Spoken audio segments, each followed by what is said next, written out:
What is unfolding in Bangladesh is not a sudden breakdown of law and order. It is a pattern, repeated, predictable, and increasingly lethal. In December 2025 alone, at least 12 Hindu men were killed across different districts of Bangladesh. Some were lynched, some were tortured, some were publicly executed without trial, without evidence, without mercy. Authorities insist these are isolated crimes. The facts say otherwise. Within less than a month, Bangladesh has witnessed the killings of Deepu Chandra Das, Amrit Mondal, and many more. The list is long. Different locations, different accusations, same outcome. When deaths follow the same script again and again, coincidence is no longer a credible explanation. These killings expose a deep and long-running vulnerability faced by the Hindu minority in Bangladesh, one that becomes acute whenever political instability, religious radicalism, and institutional weakness intersect. In several cases, blasphemy allegations became the trigger, a charge so potent, so incendiary, that it requires neither evidence nor investigation to unleash violence. A rumor is enough. An accusation is enough. And the mob becomes judge, jury, and executioner.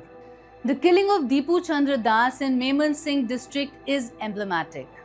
A Hindu garment worker, Deepu was accused of making derogatory remarks about Islam during a workplace event.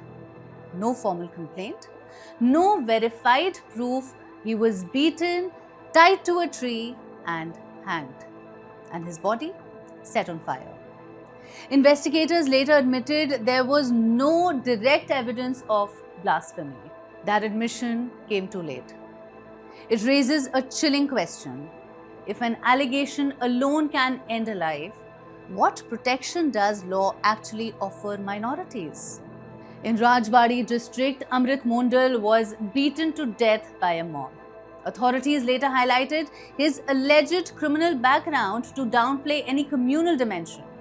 But background does not justify lynching.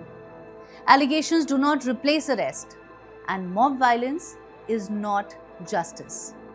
For Hindu communities, the message is unmistakable. Due process is conditional.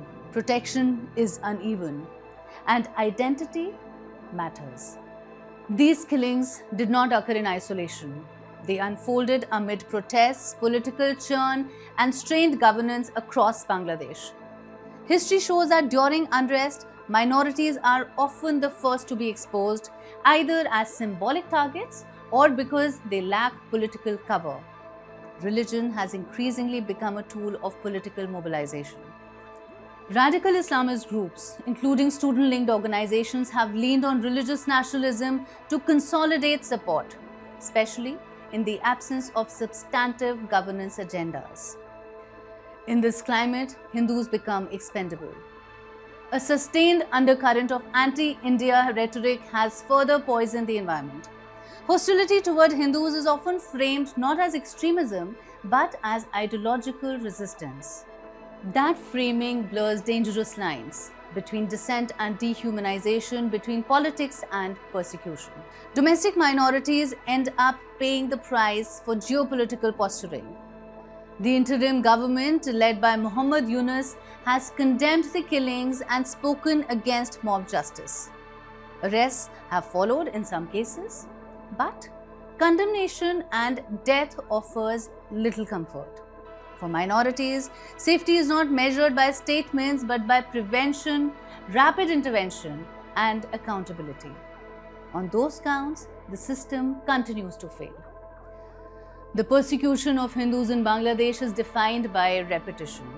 Repeated accusations, repeated mobs, repeated killings, repeated assurances, until allegations, religious or criminal, are handled strictly through lawful mechanisms, until minorities are protected regardless of political expediency. This cycle will continue. What Bangladesh faces today is not just a law and order challenge, it is a test of whether a state can protect its most vulnerable when ideology, unrest and radicalism collide. And so far, that test is being failed again and again. Subscribe to One India and never miss an update. Download the One India app now.